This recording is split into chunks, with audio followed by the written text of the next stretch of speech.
But in the bottom, sorry, go on. Okay, just You go. You're first. good. You can introduce. Okay.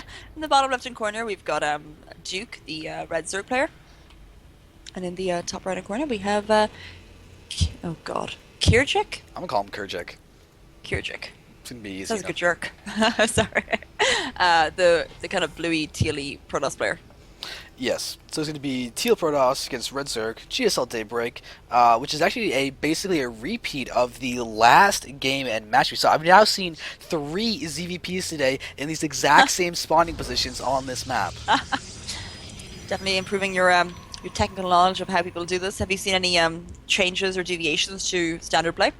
Nope, we've not seen any cheese yet. The coolest thing though that we've seen was a 11-minute 5 base surge. That was pretty cool.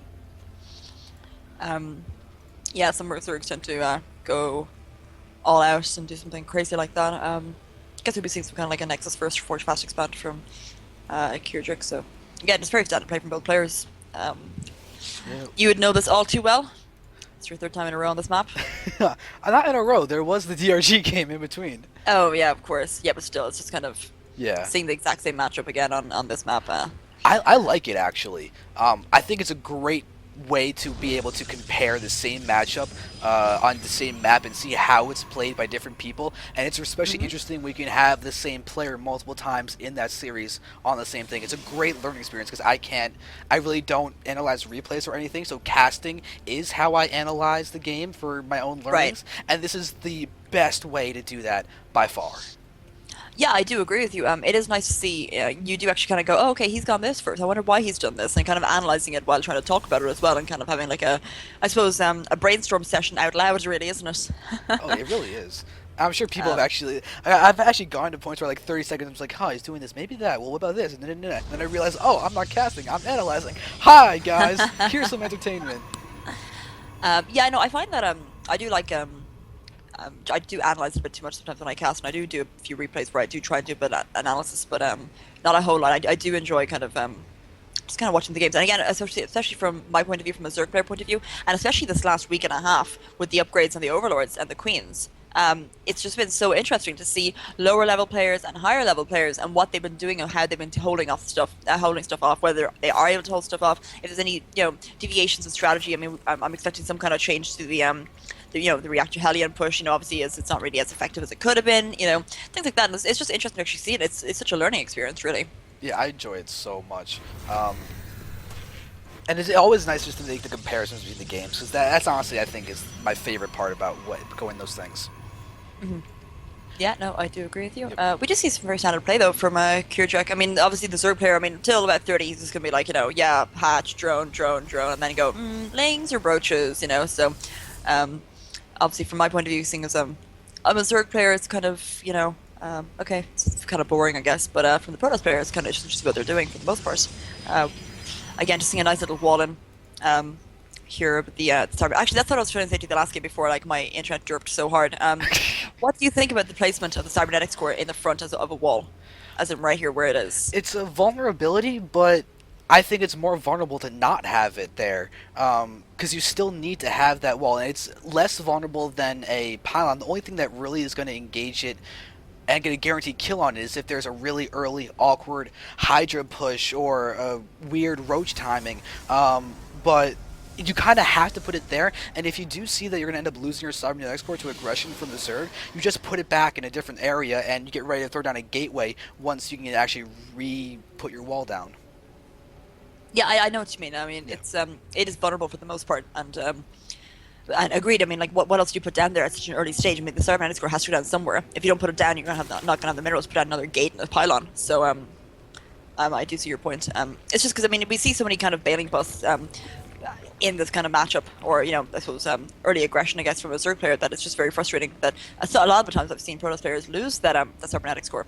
But again, his positioning is really good because I've seen players put it right beside the wall, and what I find is that if you actually position roaches just around this corner here, you can actually get a really good view in it and actually stay out of target fire of the photon cannon. So I like the idea that he's kind of pushed it back a bit more. Yeah, I'm actually thinking about stealing this particular placement because Daybreak is a very awkward map to try and wall off it. It's very easy to mess up, and you see top pros do it all the time too. Hmm. Yeah, no, I mean, it is a really hard map to do so. We just see the Zerg player now going for roaches, choosing his tech of choice, droning up behind this and getting more queens. Very effective. He's just making sure that he has adequate creep spread between his main and his natural. Really, really important to actually be able to run up, and help, attack something if, blink stalkers or something gets past the initial defense line. We do see a lot of a pylon being put down. And we're going to see a huge warp in very soon, or some kind of heavy warp in anyway from KiiRjEk. But I'm just not sure he has the economy to actually do so. Yeah, he's going for a really, really early 7-gate timing attack. This is ridiculously early, and he may be planning to be able to micro a ton. He may be overproducing gateways on purpose so that he can still keep his money low without perfect warp-ins. Now we're watching a ton of Zealots going to be streaming forward at a really, really big timing. Duuke is going to need to get out a ton of roaches to be able to defend this, and he needs to do that soon.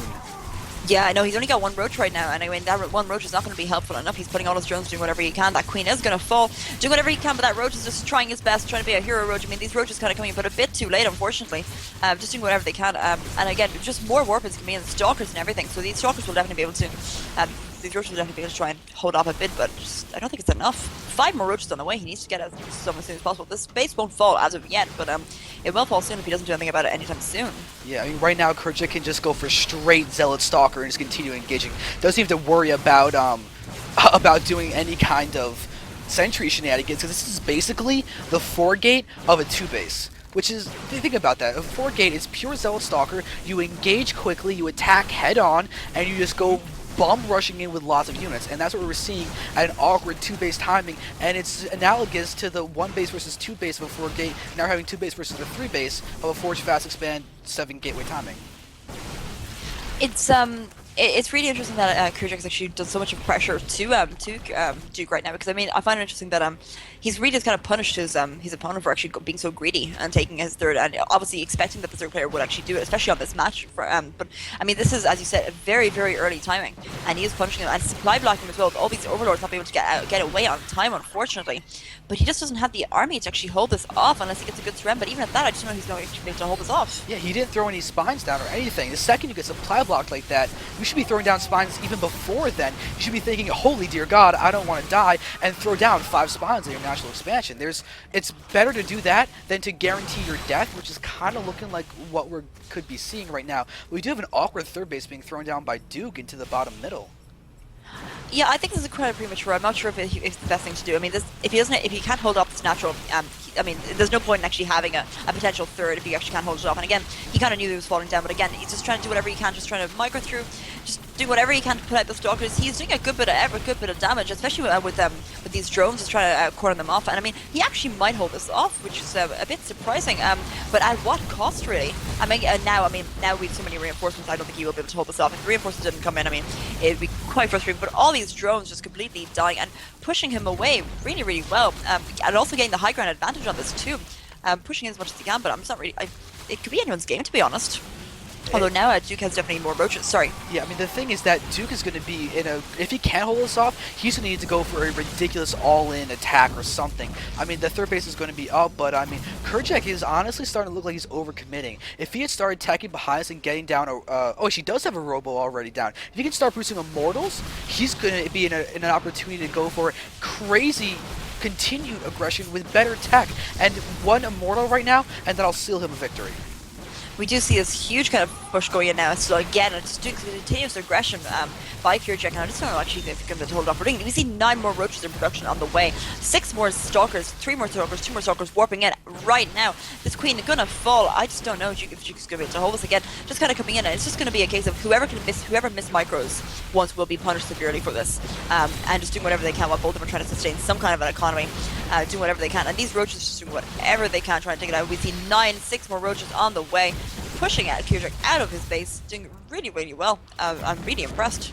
Yeah, take a look at the EPMs of these guys. They are hitting so many buttons trying to micro this effectively, but KiiRjEk gets the scout. He now sees this 3rd base, and that is a terrible feeling for him to see that base is up and running, and now he's thinking, oh my god, I thought I was containing him on 2 bases. Now I'm actually in a really, really bad spot. And we see him getting Zealot Sentry in the back. He does have an Immortal. Finally has an Immortal, and that should be with the 2 force fields. He needs 1 more force field. There we go. Wow, excellent force fields by KiiRjEk, and again, just picking off the roaches, and the roaches kind of backing off, going, no, I actually cannot afford to actually sacrifice these roaches, fall back and do whatever I can, regroup and plan to see what we're going to do right now. It's just so important to actually kind of engage in a proper way, and again, it's probably better for the Zerg player to actually try and take down these destructible debris so that the sentry doesn't actually, sentry will actually have to put a couple more force fields to block off this ramp and try and focus them off, but again, that Immortal is just going to be so powerful, especially because it's cushioned in the middle of all these units. Yeah. Yeah, it's really, really important to deal with that. And the thing is, look at the proxy pylons. That's something that Duuke can't really deal with. There are so many of them on the map, and the thing is, one of them is not even within his vision. But now we're just going to watch him lose an Immortal. He's got to be really, really careful not to lose the Immortal. Okay, good. The Immortal does not get sniped down. So Duuke is doing a good job of actually really making sure that these roaches are useful and not just allowing KiiRjEk to just macro up uncontested. Yeah, no, I completely agree with you. I mean, it would be interesting to see how he actually deals with this overall. Just doing whatever damage he can. And again, it's so important that Duuke continuously denies that third for KiiRjEk. I mean, because it gives him that economic advantage. I mean, we can see it in the money as well already. And again, he's actually got the supply advantage as well. And we do see another engage going down as well. Just doing whatever he can, just trying to pick off any kind of units. Really, really good Roach Micro. Focusing down those sentries, and will he get those sentries down? Again, focusing down an Immortal. Will he get the Immortal in? Yes, he gets 1 Immortal down, doing absolutely brilliant. Do whatever he can to get those really, really high damaging units. Yeah, if he can if that Immortal count gets to 3 or higher, that could just be it for Duuke. When you get to 3 or 4 Immortals and you have the Stalker support and you add in a few sentries, all of a sudden Roach armies become exponentially worse. And that could be really I bad. completely agree. But again, KiiRjEk kind of knowing that this is kind of this is his last stand. He needs to do whatever he can. So many stalkers right now, and again he's trying to burrow, but he's got a really, really good observer on the way, so right there, so he's actually he's denying the Zerg player to actually do any kind of burrow tech. And again, just trying to do whatever he can, getting a good surround, trying to get that Immortal going. I need to get that Immortal down. 1 Immortal down. Oh my goodness, no preemptive. Didn't get it down, unfortunately. And these roaches really just kind of dying to this army right now. Yeah, it's just starting to look like KiiRjEk has finally gotten to the Immortal count that he needed to just shut down Duuke. And Duuke is now looking like he's going to be losing his 3rd base yet again. Plus the Roach. Ooh, he actually managed to pull back those Roaches in time. That's a nice little show of just awareness. Yeah, it is a good show. I mean, he's not in an economic advantage to be able to sacrifice 3 roaches. He's got to get as many roaches as he can and deal with these right now. And again, this is just a scary army. There are so many stalkers, and those 2 Immortals are just so terrifying. I mean, I just don't know whether he's actually going to be able to hold it. He's just doing whatever he can. And again, maybe he's trying to do a bit of a surround by getting these 3 roaches to come back in, doing whatever he can. But again, huge engage right now. And I mean, these roaches are just being picked off one by one, unfortunately. And there's the GG. Yep, and one last point to make is that those were 1-1 Protoss units and 0-0 Zerg units. Oh, I didn't see that at all, actually. I didn't even know he got the upgrades. Oh, yep, and so that was just really, really deadly for him. So KiiRjEk takes a nice victory over Duuke with just ridiculously sustained aggression on both sides. There was not a moment past the 6-minute mark where there was not an attack going on somehow.